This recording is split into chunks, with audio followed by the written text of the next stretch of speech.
റിയൽമിയുടെ Realme GT7 എന്ന പുതിയൊരു smart phone ഇപ്പോൾ ലോഞ്ച് ചെയ്തിട്ടുണ്ട്. ഈ ഒരു വീഡിയോയിൽ നമ്മൾ നോക്കാൻ പോകുന്നത് റിയൽമി GT7 എന്നുള്ള സ്മാർട്ട് ഫോണിനെ പറ്റിയിട്ടാണ്.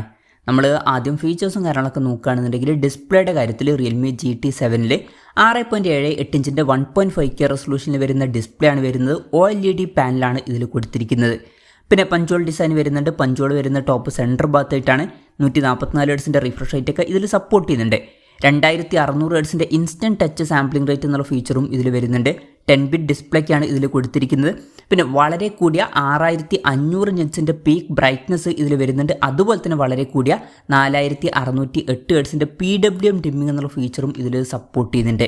അപ്പം ഇതൊക്കെ നല്ല ഫീച്ചേഴ്സാണ്. അപ്പോൾ ഡിസ്പ്ലേ ഫീച്ചേഴ്സ് മൊത്തത്തിൽ നോക്കുമ്പോൾ അത്യാവശ്യം നല്ല ഡിസ്പ്ലേ ഫീച്ചേഴ്സ് ഈ ഒരു സ്മാർട്ട് ഫോണിൽ വരുന്നുണ്ട് എന്ന് പറയാവുന്നതാണ്.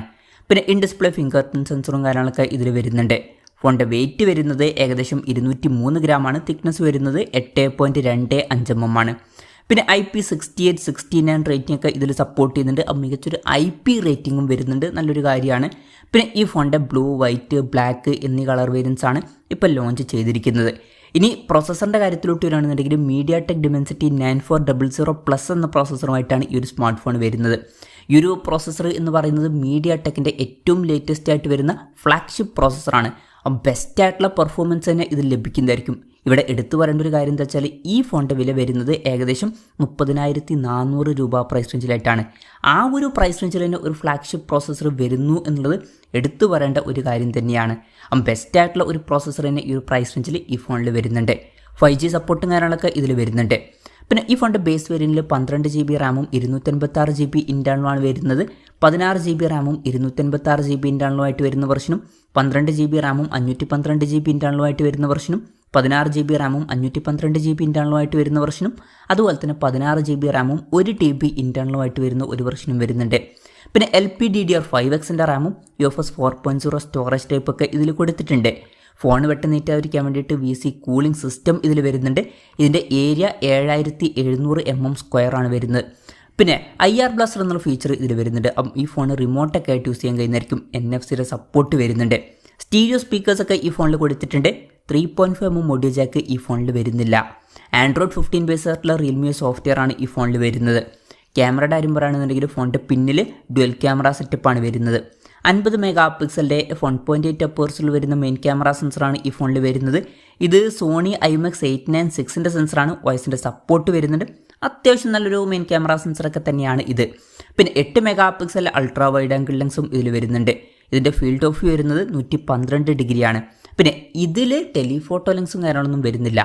പിന്നെ ഫ്രണ്ടിൽ 16 മെഗാ പിക്സലിലെ സോണി IMX 480യുടെ സെൽഫി ക്യാമറയാണ് വരുന്നത്. അപ്പോൾ അത്യാവശ്യം തിരക്കേടില്ലാത്ത ഒരു ക്യാമറ സെറ്റപ്പ് ഇതിൽ വരുന്നുണ്ട് എന്ന് പറയാവുന്നതാണ്. പിന്നെ ഇതൊരു ക്യാമറ ഫോക്കസ്ഡ് ആയിട്ടുള്ള ഡിവൈസ് അല്ല. മെയിൻ ഫോക്കസ് എന്ന് പറയുന്നത് പെർഫോമൻസും അതുപോലെ തന്നെ ബാറ്ററിയും ഒക്കെയാണ്. ഇനി ബാറ്ററിയുടെ കാര്യത്തിലോട്ട് വരികയാണെന്നുണ്ടെങ്കിൽ വളരെ കൂടിയ 7200 mAhൻ്റെ ബാറ്ററി ഇതിൽ വരുന്നുണ്ട്. അതെടുത്ത് പറയേണ്ട കാര്യമാണ്. 100 വാട്ടിൻ്റെ ഫാസ്റ്റ് ചാർജിങ് സപ്പോർട്ടും വരുന്നുണ്ട്. നല്ലൊരു ചാർജിങ് സ്പീഡുമാണ്. പിന്നെ Type-C ചാർജിങ് പോർട്ടും ഇതിൽ കൊടുത്തിട്ടുണ്ട്. വളരെ മേജർ ബാറ്ററി സെറ്റപ്പ് ഈ ഫോണിൽ വരുന്നുണ്ട് എന്ന് പറയാവുന്നതാണ്. അപ്പം ഇതൊക്കെയാണ് മൊത്തത്തിൽ ഫീച്ചേഴ്സിനെ പറ്റി പറയാനുള്ള കാര്യങ്ങൾ. പിന്നെ ഈ ഒരു സ്മാർട്ട് ഫോൺ ഇപ്പം ഇന്ത്യൻ മാർക്കറ്റിൽ ലോഞ്ച് ചെയ്തിട്ടില്ല. ഇപ്പോൾ ചൈനീസ് മാർക്കറ്റിലാണ് ഈ സ്മാർട്ട് ഫോൺ ലോഞ്ച് ചെയ്തിരിക്കുന്നത്. ചൈനീസ് മാർക്കറ്റിൽ ഈ ഫോൺ ലോഞ്ച് ചെയ്തിരിക്കുന്നത് 2599 യുവാൻ എന്ന പ്രൈസിങ്ങിലാണ്. അതായത് 30,400 രൂപ പ്രൈസ് റേഞ്ചിൽ. ആ ഒരു പ്രൈസ് റേഞ്ചിൽ ഈ പറഞ്ഞിട്ടുള്ള ഫീച്ചേഴ്സ് എങ്ങനെയുണ്ടെന്ന് വെച്ചാൽ വളരെ മികച്ച ഫീച്ചേഴ്സ് എന്ന് തന്നെ പറയേണ്ടി വരും. ബെസ്റ്റ് ആയിട്ടുള്ള ഒരു പ്രോസസ്സർ വരുന്നുണ്ട്. വളരെ മികച്ച ബാറ്ററി സെറ്റപ്പും ഇതിൽ കൊടുത്തിട്ടുണ്ട്. പിന്നെ തിരക്കേടില്ലാത്ത ഡിസ്പ്ലേ ഫീച്ചേഴ്സും തിരക്കേടില്ലാത്ത ഓൺ പേപ്പർ ക്യാമറ സ്പെസിഫിക്കേഷനും ഇതിൽ വരുന്നുണ്ട്. അപ്പോൾ മൊത്തത്തിൽ നോക്കുമ്പോൾ ഈ ഒരു പ്രൈസ് റേഞ്ചിൽ വളരെ മികച്ച ഫീച്ചേഴ്സ് വരുന്നുണ്ട് എന്ന് പറയാവുന്നതാണ്. ഇന്ത്യൻ മാർക്കറ്റിൽ ഈ ഫോൺ ലോഞ്ച് ചെയ്യുമെന്ന് വെച്ചാൽ ചിലപ്പം ഇന്ത്യൻ മാർക്കറ്റിലും ഈ ഫോൺ ലോഞ്ച് ചെയ്യുന്നതായിരിക്കും. പക്ഷേ ഈ ഒരു പ്രൈസിങ്ങിൽ നമുക്ക് എക്സ്പെക്റ്റ് ചെയ്യാൻ പറ്റില്ല. ഇന്ത്യയിൽ ലോഞ്ച് ചെയ്യുകയാണെന്നുണ്ടെങ്കിൽ വില കുറച്ചും കൂടെ കൂടുന്നതായിരിക്കും. ഇവൺ ഒരു 45,000 to 50,000 രൂപ പ്രൈസ് റേഞ്ചിൽ വരെ ഈ ഫോണിൻ്റെ വില എത്തിയേക്കാം. ഇവൺ ആ ഒരു പ്രൈസ് റേഞ്ചിലാണെന്നുണ്ടെങ്കിലും അത്യാവശ്യം തിരക്കേടില്ലാത്ത ഫീച്ചേഴ്സ് ആണ് എന്നൊക്കെ തന്നെ പറയാവുന്നതാണ്. എന്തായാലും റിയൽമി GT7 എന്ന പുതിയൊരു സ്മാർട്ട് ഫോൺ ഇപ്പോൾ ലോഞ്ച് ചെയ്തിട്ടുണ്ട്. ഈ ഒരു ഫോണിനെ പറ്റിയിട്ടുള്ള നിങ്ങളുടെ അഭിപ്രായം ജസ്റ്റ് ഒന്ന് കമൻറ്റ് ചെയ്യുക. അതുപോലെ തന്നെ ഈ ഒരു സ്മാർട്ട് ഫോൺ ഇന്ത്യൻ മാർക്കറ്റിൽ നിങ്ങൾ ഏത് പ്രൈസിങ്ങിലാണ് എക്സ്പെക്റ്റ് ചെയ്യുന്നത് എന്നുള്ള കാര്യം കൂടി ജസ്റ്റ് ഒന്ന് കമൻറ്റ് ചെയ്യുക.